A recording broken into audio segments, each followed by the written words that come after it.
पिताजी पिताजी मुझे सबसे बड़ा ज्ञान हो गया है, आप हमें कहीं से भी पूछ लो, अब वहां से पाठ आपको सुना देंगे।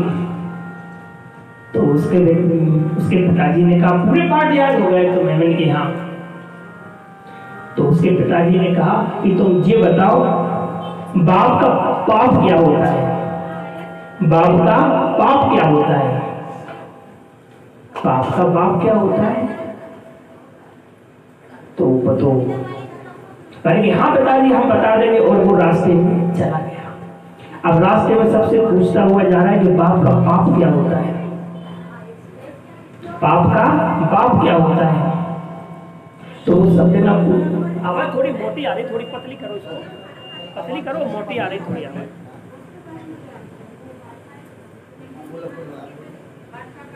पाप का बाप क्या होता है? तो वो सब जगह पूछने गया, तो सबसे पूछने लगा भैया कि पाप का बाप क्या होता है?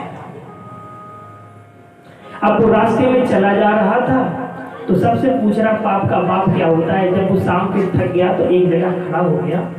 अब उसको प्यास लगी तो उसने देखा कि पास तुलसी का पौधा है, और पास में तुलसी का पौधा है, चौका लगा हुआ है, लेपा हुआ है, हमें लगता है किसी वैष्णव का घर है, वैष्णव का घर है। तो वो जाकर बैठ गया, और जैसे ही बैठा तो वो तो घर था किसी वेश्या का।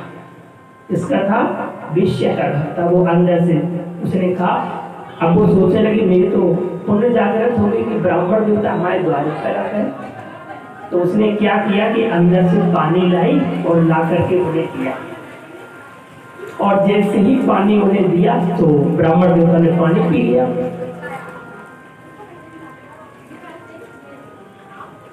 और पंडित जी महाराज से बड़े प्रेम से बातचीत करने लगी। फिर जैसे उसे बात करते हुए उसको पता चल गया कि तो वेश्या का घर है। तो वो बाहर गया और पानी को उल्टी करने लगा। लो हमने तो ये पानी पी लिया, अशुद्ध हो गए, अब क्या करें? अब तो हमें नहाना पड़ेगा, अब तो हमें नहाना पड़ेगा, अब तो पवित्र हो गए। अब तो वो बार बार उल्टी करने लगा। तो वेश्या ने कहा अब तो फिर गलती तो हो ही गई है, तो स्नान कर लेना। तुम एक काम करो, थके हुए भी लगते हो, खाना खा लो। मैंने कहा हम तुम्हारे यहाँ का खाना खाएंगे? हमारी मति खराब हो गई है तो तुम्हारे यहाँ का भोजन करेंगे हम? तो वेश्या ने कहा हम तुम्हें अपना सामान दे देंगे, सामान दे देंगे, तुम अपने अलग बना लो और खा लो, अलग बना लो और खा लो।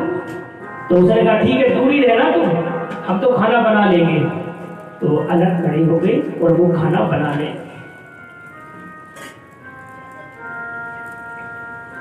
वेश्या कहने लगी तो इतनी मेहनत से कब तक खाना बनाओगे? ले आओ मैं बना देता हूँ। तुम्हारे हाथ को तो मैं छूने भी नहीं दूंगा, तुम्हारे हाथों को मैं छूने भी। तो उसने कहा हम तुम्हें 5 मोहरे देंगे, 5 मोहरे देंगे, लिया हम बना देते हैं। तो क्यों हैरान हो गए? तो उन्होंने कहा ठीक है, और 5 मोहरे दी तो वही वेश्या बनाने लगी, बना के खाना दे दिया। अब वो पंडित जी अपने हाथों से खा रहे, अपने हाथों से भोजन कर रहे। तो वेश्या बोली जाओ पंडित जी हम अपने हाथों से तुम्हें खिला देंगे।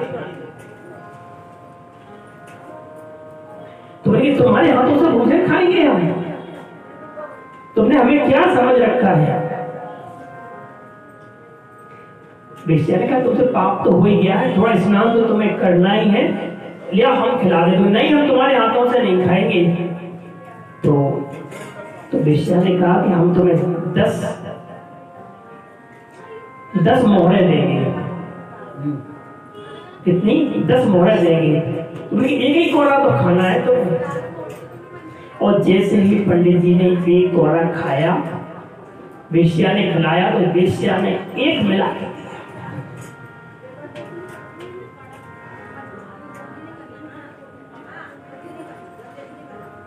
मैंने कहा ये क्या किया तुमने हमारे साथ? मैंने कहा इसी को कहते हैं बाप का बाप, पाप का बाप इसी को कहते हैं, लोभ को कहते हैं, लोभ को कहते हैं। जो तुम्हारे अंदर लोभ आ गया था, जीवन में किसी चीज का लोभ नहीं करना चाहिए। अगर ईश्वर ने अगर आपको पात्रता दी है किसी को दान करने के लिए तो उसको दान करना चाहिए, और हमेशा अच्छे कार्य में तो दान करते ही रहना चाहिए, क्योंकि ये बड़े भाग्य से आपको ये जीवन मिला है। बड़े भाग्य से ये जीवन आपको मिला है, बार बार ना मिलेगी मनुष्य नाम की मौज। इस जीवन के लिए साक्षात देवता भी तरसते हैं कि प्रभु हमें एक बार जीवन में दे दो, हम मनुष्य का योनि धारण करना चाहते हैं, यहाँ आनंद लेना चाहते हैं, घूमना चाहते हैं। ये जो जीवन मिला बड़े भाग से मिलता है। 84 लाख योनियों के बाद तुम्हें ये मनुष्य की काया मिली है। सांसों का क्या भरोसा